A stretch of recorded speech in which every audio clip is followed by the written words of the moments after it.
Ìròyìn Yajoyajo láti iléeṣẹ́ jígí alára kẹrìnlélógún Abímbọ́lá Olúwatósìn Ọ̀dẹ́mọ̀ lóníròyìn. Ọwọ́ òṣìṣẹ́ àjọ tó ń rí sóhun jíjẹ àti ohun mímu lórílẹ̀‐èdè Nàìjíríà National Agency for Food and Drug Administration Control Nafdac ẹ̀ka tìpínlẹ̀ Èkó ti ti àwọn afurasí ọ̀daràn mẹ́ta kan tí wọ́n ti jìngìrìn nínú ṣíṣe ayédèrú ọtí Waini ní ìlú Èkó. Ọ̀gbẹ́ni Tochukwu Henry tó jẹ́ ọ̀gá àwọn afurasí ọ̀daràn náà ni wọ́n kọ́kọ́ gbá mú kó tó di pé wọ́n tẹ àwọn ọmọọṣẹ́ rẹ̀ méjì míì lọ́jọ́ yìí o. Ọjọ́ Ìṣẹ́gun Túsídéé ọjọ́ 3 oṣù Kejìlá ọdún yìí ni wọ́n fi ọwọ́ òfin mú wọn. Àwọn akọ̀ròyìn gbọ́ pé inú ọjà òkè àárín ní àárín gbùngbùn Èkó ìyẹn Lagos Island ni àwọn afurasí ọ̀daràn náà tẹ̀dó sí tí wọ́n sì ń ṣiṣẹ́ láabi ọ̀hún o. Ó fẹ́ẹ̀ máa sí ọtí Waini tó jẹ́ ojúlówó tí wọn kò ṣe ayédèrú rẹ̀ lásìkò tí wọ́n lọ kógun jà wọ́n. Lára àwọn ayédèrú ọtí Waini tí wọ́n bá lọ́wọ́ wọn ni Saint Remy àti Remy Martins. Nínú àtẹ̀jáde tí alukoro àjọ náà fi síta nípa ìṣẹ̀lẹ̀ ọ̀hún ló ti ṣàlàyé pé àpapọ̀ owó ọjà tá a gbà lọ́wọ́ àwọn afurasí ọ̀daràn kan tí wọ́n ṣe ayédèrú ọtí Waini jẹ́ mílíọ̀nù lọ́nà ọgọ́sàn-án 180 million naira. Oríṣiríṣi ohun èlò tí wọ́n fi ń ṣe àwọn ọtí yìí la tún bá lọ́wọ́ wọn, èyí tó já sí pé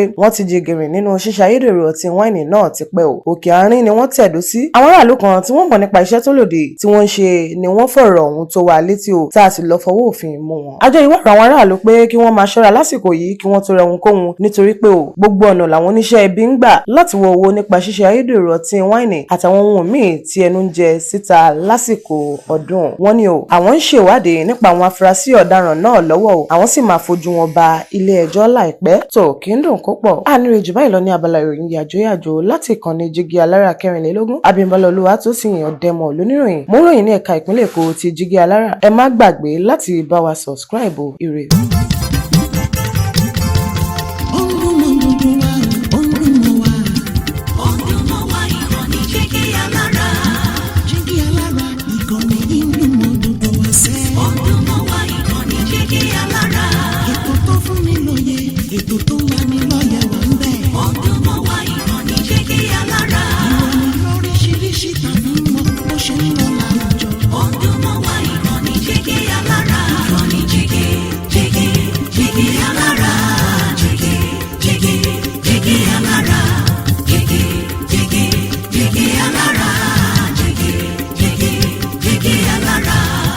Ìkànnì jígí alára kẹrìnlélógún bàbá gbogbo.